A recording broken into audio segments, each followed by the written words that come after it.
नागपूर विभागामध्ये 6 जिल्ह्यांमध्ये 19.53 लाख हेक्टरवर पेरणीचं उद्दिष्ट ठेवण्यात आलंय। शासनाकडून 7.100 लाख मेट्रिक टन खतांचा पुरवठा मंजूर करण्यात आलाय।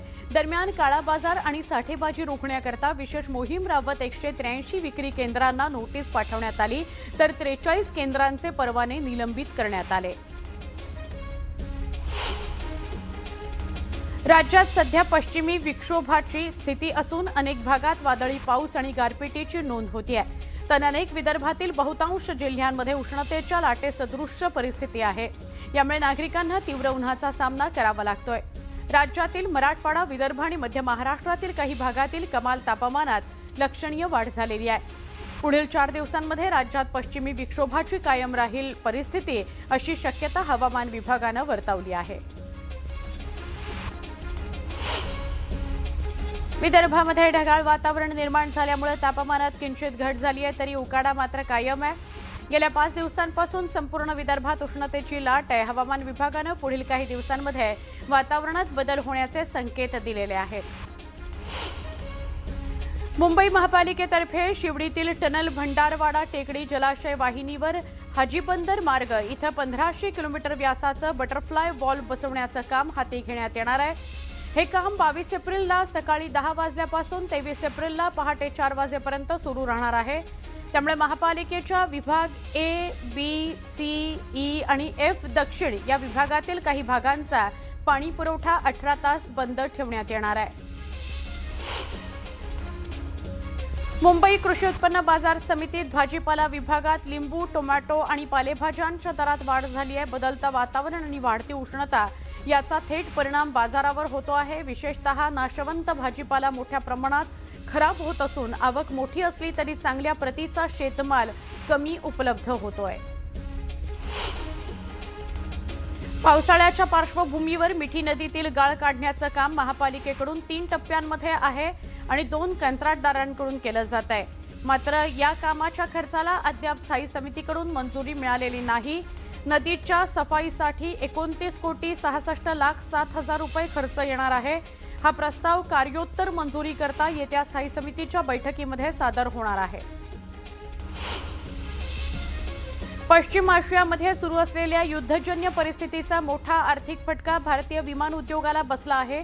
आतापर्यंत भारतीय विमान कंपन्यांचा तब्बल 18,000 कोटी रुपयांचा तोटा झालाय असा अंदाज पीएचडी चेंबर ऑफ कॉमर्सने प्रसिद्ध केलेल्या अहवालामध्ये नमूद आहे। मुंबई शहरातील 6 प्रमुख चौपाट्यांवर पर्यटकांची संख्या वाढत असल्याने आता या ठिकाणी 124 जीवरक्षकांची नियुक्ती 3 वर्षांकरता करण्याचा निर्णय महापालिकेने घेतलेला आहे। सुरक्षिततेच्या दृष्टीने गस्त आणि आपत्कालीन किंवा अडचणींच्या प्रसंगात मदत करण्याकरता तैनात असलेल्या या जीवरक्षकांची संख्या वाढवण्यात येणार आहे। बांधकाम क्षेत्रात चालना देण्यासाठी महारेराने आर्थिक वर्षात 10,000पेक्षा जास्त गृहनिर्माण प्रकल्पांना विविध मंजुऱ्या दिल्या आहेत।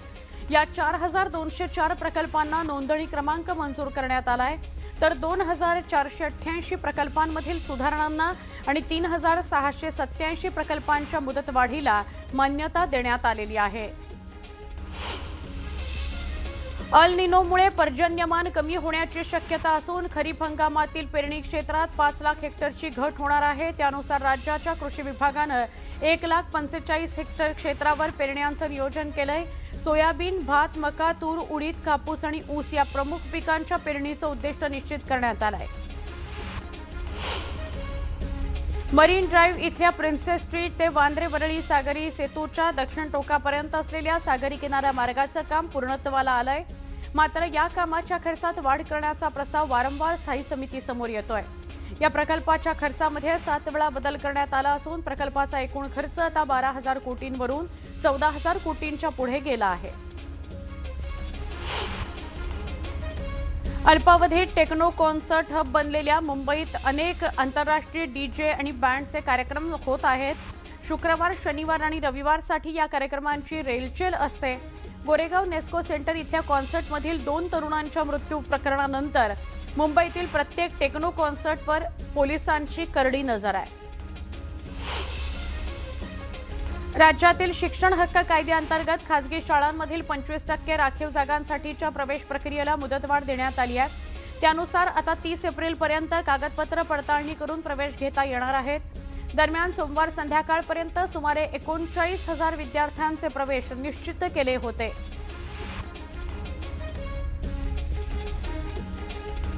राज्यातील सरकारी कर्मचारी आणि शिक्षक संपावर जाणार आहेत। या घडीची महत्त्वाची बातमी आहे। रुग्णालयातील कर्मचाऱ्यांचाही संपात सहभाग आहे। शिक्षक, शिक्षकेतर कर्मचारी असे एकूण 17 लाख कर्मचारी प्रदीर्घ काळापासून प्रलंबित असलेल्या मागण्यांकरता आजपासून बेमुदत संपावर जात आहेत।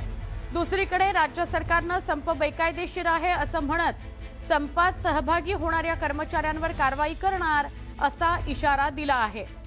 आमच्या मागण्यांवर चर्चा करण्याकरता राज्य सरकारनं कोणतीही पावलं उचलली नाहीत, पुढाकार घेतला नाही। त्यामुळे संपावर जाण्याच्या भूमिकेवर आम्ही ठाम आहोत। संप बेमुदत असणार आहे असं राज्य सरकारी कर्मचारी मध्यवर्ती संघटनेनं सांगितलंय।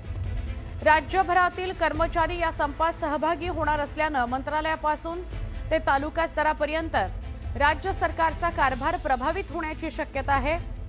रुग्णालयातील कर्मचारी सुद्धा संपात सहभागी होणार आहेत, त्यामुळे रुग्णसेवेवर परिणाम होऊ शकतो।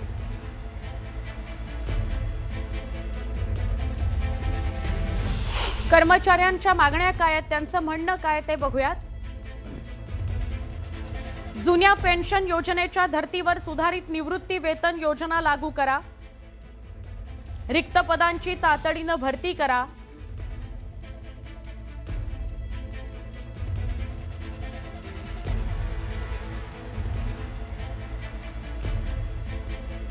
जे कंत्राटी कर्मचारी आहेत त्यांना कायम करा। निवृत्तीचं वय 60 वर्ष करा। वेतन आणि भत्त्यातील विसंगती दूर करा। चतुर्थ श्रेणी कर्मचारी आणि वाहन चालकांच्या पदभरतीवरील बंदी उठवा। कॅशलेस विमा योजना लागू करा। कर्मचाऱ्यांच्या सुधारित आकृतीबंध ला मंजुरी द्या। अनुकंपा तत्वावरील नियुक्त्या विनाअट करा। शिक्षक आणि शिक्षकेतर कर्मचाऱ्यांचा सेवा शर्तीत सुधारणा करा।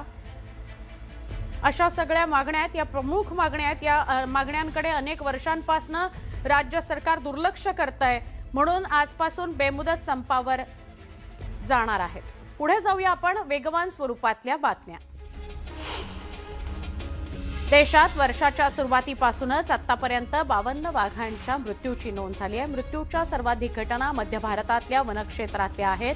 मध्य प्रदेश आणि महाराष्ट्रात एकूण 30 वाघ मृत्युमुखी पडले असल्यानं दोन्ही राज्यातील वन्यजीव व्यवस्थापनांच्या कार्यक्षमतेवर प्रश्नचिन्ह निर्माण होत आहे। कोकण रेल्वे मार्गावरील गोव्यातील मडगाव स्थानकाजवळ रावणफोंड इथं दुरुस्तीच्या कामाकरता 21 ते 24 एप्रिलच्या दरम्यान ट्रॅफिक ब्लॉक आणि पॉवर ब्लॉक घेण्यात येणार आहे। या कालावधीमध्ये काही गाड्यांच्या वेळापत्रकावर तात्पुरता परिणाम होणार आहे। राज्यात ऑटो रिक्षा आणि टॅक्सी चालकांकरता मराठी भाषा प्रवीणता अनिवार्य करण्याच्या निर्णयाविरोधात ऑटो रिक्षा चालक मालक संघटनांनी तीव्र नाराजी नोंदवली आहे। 28 एप्रिलपर्यंत राज्य परिवहन विभागानं हा आदेश मागे घेतला नाही तर 4 मे पासून बाजारपेठा, रेल्वे स्थानक, बस डेपो, निवासी तसंच व्यापारी भागात दररोज निदर्शनं करण्यात येतील असा इशारा ऑटो रिक्षा चालक मालक संयुक्त कृती समितीनं दिला आहे।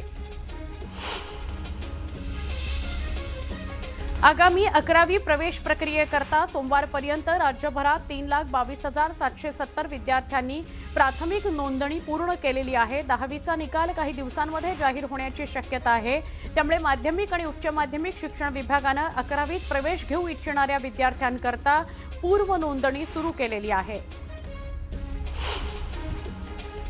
एसटीच्या ताफ्यामध्ये दरमहा 400 नव्या बसगाड्यांची भर पडणार आहे। राजमाता जिजाऊ स्मार्ट बस सेवेअंतर्गत 3000 बसगाड्या प्रवाशांच्या सेवेत दाखल केल्या जाणार आहेत। या कार्यवाहीला गती देत महामंडळानं गाड्यांच्या डिलिव्हरीचं अंतिम नियोजन केलं आहे। प्रत्येक महिन्यामध्ये टाटा आणि अशोक लेलँड या कंपन्यांच्या प्रत्येकी 200 नव्या बस प्रवासी सेवेत धावणार आहेत। चालू वर्षाअखेरीपर्यंत एकूण 8000 बसगाड्या ताफ्यात दाखल होणार आहेत। जागतिक बाजारपेठेत मंदीचं सावट असताना सुद्धा देशांतर्गत बाजारात मात्र सोनं आणि चांदीच्या दरांनी नवा उच्चांक गाठला।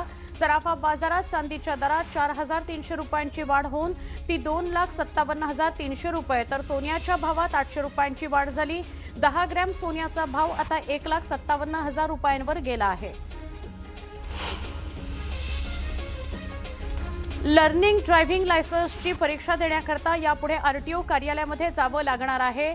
फेसलेस लर्निंग लायसन्स प्रणालीमध्ये वेबसाईटमधील त्रुटींचा गैरवापर करून चुकीच्या पद्धतीनं लायसन्स काढण्याचे प्रकार वाढत असल्यानं परिवहन आयुक्तालय हा निर्णय घेणार आहे, असं अधिकाऱ्यांनी सांगितलं. रत्नागिरीमध्ये दिवसेंदिवस पाणी टंचाईची समस्या वाढू लागली आहे. 4 तालुक्यांमध्ये तब्बल 13 टँकर्सनी पाणी पुरवठा केला जातोय. जिल्ह्यातील 25 गावांमधील 64 वाड्यांमध्ये 420 पाण्याच्या फेऱ्या होत आहेत. पाणी टंचाईनं तब्बल 26,485 लोक बाधित झालेले आहेत. मुंबई आणि उपनगरात सोमवारीही ढगाळ वातावरणाची नोंद झाली. काल शहरामध्ये 34 डिग्री तापमानाची नोंद झाली. शहरात दुपारच्या वेळी उन्हाचा तडाखा मुंबईकरांना सहन करावा लागतोय. MHT CETच्या PCB गटाची प्रवेश परीक्षा आजपासून सुरू झाली आहे. 21 ते 26 एप्रिल दरम्यान ही परीक्षा पार पडणार आहे. पहिल्या संधीमध्ये 2,84,000हून अधिक विद्यार्थी सहभागी होत आहेत. यंदा प्रथमच विद्यार्थ्यांना 2 संधी देण्यात आल्या असून दुसरी परीक्षा मे महिन्यामध्ये होणार आहे. एक महत्त्वाची बातमी आहे. हे अमरावती परतवाडाचं प्रकरण. या प्रकरणामध्ये लैंगिक शोषण प्रकरणातील आरोपी अयान अहमदच्या रील्समध्ये दिसत असलेल्या नोटांच्या बंडलाचं रहस्य समोर आलेलं आहे. अयाननं आपल्या अय्याशी करता, आपल्या मौज मजे करता घरातच चोरी केली, स्वतःच्याच घरात चोरी केली. वर्षभरापूर्वी त्यानं स्वतःच्या आईचं मंगळसूत्र आणि सोन्याचा हार चोरून विकला होता. अयानच्या रील्समध्ये दिसणारे नोटांचे बंडल हे त्याच्या आईचं मंगळसूत्र चोरून विकून मिळवलेल्या पैशांचे आहेत, असं निष्पन्न झालंय. अयानच्या वडिलांनी कर्ज घेऊन ते मंगळसूत्र आणि सोन्याचा हार आईकरता बनवला होता. त्या कर्जाचे हप्ते देणं सुद्धा अजून सुरूच आहे. अयानच्या विरोधात तक्रार करण्याकरता त्यावेळी त्याच्या वडिलांनी एका वकिलाचा सल्ला देखील घेतला होता. हॉटेलमध्ये जाणं, मुलींवर पैसे खर्च करणं, महागडे मोबाईल वापरणं यांचा त्याला छंद होता. यातूनच तो कर्जबाजारी झाला आणि मग त्याने आईचं मंगळसूत्रही चोरून विकलं. अशा गोष्टी समोर आलेल्या आहेत.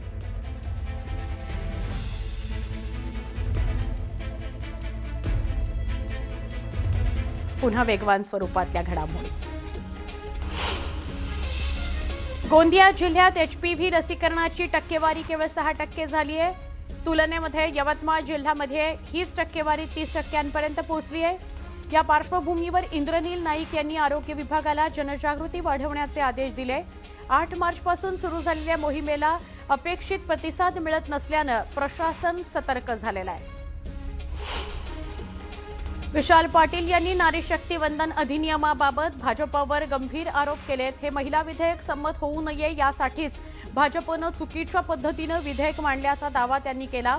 स्वतःच्या राजकीय फायद्याकरता जागा वाढवण्याचा हेतू होता. विद्यमान लोकसभा जागांमध्येच 33% आरक्षण दिलं असतं तर कुणीही विरोध केला नसता, असंही त्यांनी स्पष्ट केलं. पंढरपूर नगरपालिकेच्या जिजामाता उद्यानाचं अखेर उद्घाटन झालं. जिजामाता उद्यानाचं उद्घाटन हे वादाच्या भोवऱ्यात सापडलं होतं.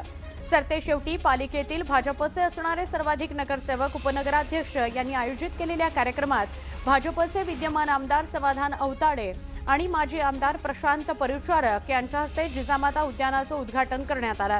उद्घाटन सोहळ्याला पंढरपूर शहराच्या प्रथम नागरिक नगराध्यक्षा प्रणिता भालके अनुपस्थित राहिल्या. बारामती तांदळासह तिबार, मोगरा, कोलम, इंद्रायणी आणि परिमल या सगळ्या प्रमुख तांदळाच्या दरात एप्रिल महिन्यामध्ये लक्षणीय वाढ झाली आहे. उत्पादन घटल्याचा परिणाम आणि दुसरीकडे आंतरराष्ट्रीय बाजारपेठेतील बदल यामुळे स्थानिक ग्राहकांना वाढीव दराचा फटका बसतो आहे. मंगळवेढा तालुक्याच्या ग्रामीण भागातील पाणी प्रश्न महत्त्वपूर्ण आहे. योजना असणाऱ्या भोसे प्रादेशिक पाणी पुरवठा योजनेची नुकतीच आमदार समाधान अवताडे यांनी बैठक घेतली. या बैठकीमध्ये या योजनेच्या तांत्रिक बाबी आणि अडचणी यावर चर्चा करण्यात आली. आवश्यक अशा सूचना देण्यात आल्या. उन्हाळ्याच्या पार्श्वभूमीवर ग्रामीण भागातील पाणी टंचाईचा प्रश्न कायमस्वरूपी मिटावा याकरता प्रयत्न करण्याच्या सूचना आमदार अवताडे यांनी दिल्या आहेत. सोलापुरामध्ये किरकोळ कारणावरून एका तरुणानं माहेरी आलेल्या गरोदर तरुणीचा गळा आवळून तिचा खून केल्याची धक्कादायक घटना घडली आहे. बापू सुरेश आरगोळ असं संशयिताचं नाव आहे. संशयिताला अटक करण्यात आली आहे. 3 दिवसांची पोलीस कोठडी मिळाली आहे. गिरणी कामगारांच्या 2521 घरांची सोडत काढण्याचे निर्देश गृहनिर्माण विभागाच्या बैठकीत म्हाडाला देण्यात आले. मात्र म्हाडानं अद्याप याबाबत काहीच निर्णय घेतलेला नाही. घरांच्या लॉटरीची तारीख अद्याप जाहीर न केल्यानं गिरणी कामगारांनी नाराजी व्यक्त केलेली आहे. मंत्री नितेश राणे यांच्या नेतृत्वात मत्स्य विभागाची दमदार कामगिरी झाली. मंत्रालयीन प्रशासकीय विभागातून ड्रोन आधारित देखरेख आणि डिजिटल डेटा मेंटेनन्स यंत्रप्रणाली या उपक्रमाला प्रथम क्रमांक मिळाला आहे. अमोल मिटकरी यांनी जय पवार यांच्याबाबत मोठं विधान केलंय. जय पवार हे अजित पवार यांच्या नेतृत्वाची झलक असलेली प्रतिकृती असल्याचं त्यांनी म्हटलंय. त्यांच्या नेतृत्व गुणांमुळे आगामी काळात राजकारणामध्ये ते मोठी भूमिका बजावतील अशी अपेक्षा मिटकरी यांनी व्यक्त केली आहे.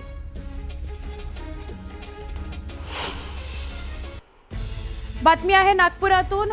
नागपुरामध्ये धार्मिक चालीरीती आणि संस्कार लादल्याच्या आरोपांवरून संबंधित एनजीओच्या आर्थिक स्रोतांची चौकशी सुरू होणार आहे. युनिव्हर्सल मल्टीपर्पज सोसायटी म्हणजेच UMS ही एनजीओ आणि फिक्र एनजीओशी संबंधित माजी कर्मचारी तरुणींची ही चौकशी केली जाणार आहे. रियाज काझी यानं आपल्या एनजीओमध्ये काम करणाऱ्या मुलींवर रोजा ठेवणे, नमाज पठण करणे याकरता दबाव आणला अशी तक्रार समोर आली आहे. रियाज काझी हा मूळचा अमरावती जिल्ह्यातील वरुड इथला राहणारा आहे. त्याचा कुठल्या संघटनांशी संपर्क होता याचा पोलिसांकडून तपास सुरू आहे. या सगळ्या प्रकरणावर ATS आणि IT विभागाचं लक्ष आहे. मानकापूर पोलीस स्टेशनमध्ये फिक्र एनजीओमध्ये काम करणाऱ्या 4 मुलींनी तक्रारी दाखल केल्या. त्यावरून रियाज काझी याला अटक करण्यात आलेली आहे.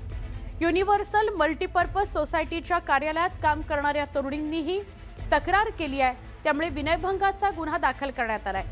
पोलिसांनी आरोपीचा मोबाईल जप्त केलाय आणि पुढचा तपास सुरू झालेला आहे. आता त्यांना अटक केलेले होते 18 तारखेला कोर्टमध्ये प्रोड्यूस केले आणि कोर्ट यांनी 5 दिवसचे PC दिलेले आहे.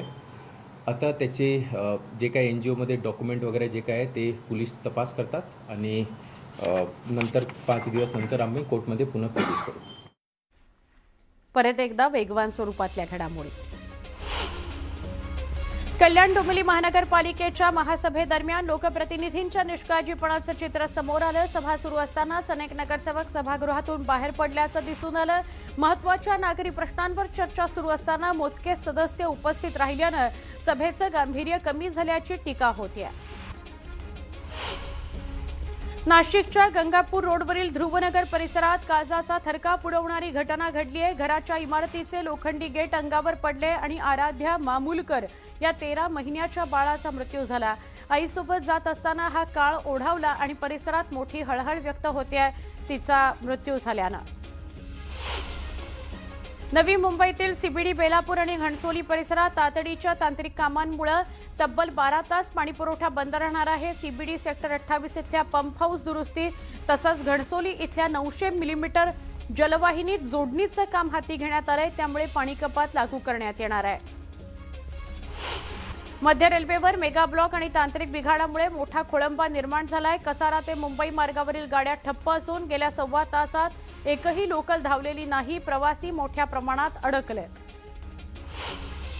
जळगावातील चोपडा तालुक्यातल्या अडावद इथं खंडेराव महाराजांच्या उत्सवानिमित्त 12 गाड्या ओढण्याचा ऐतिहासिक सोहळा पार पडला. शेकडो वर्षांची ही परंपरा. या महोत्सवाकरता पंचक्रोशीतील भाविकांनी गर्दी केली. बारामती शहर व्यापारी महासंघाच्या वतीनं भिगवण चौकातील गणपती मंदिरात भक्तिमय वातावरण होतं. आरतीचा कार्यक्रम पार पडला.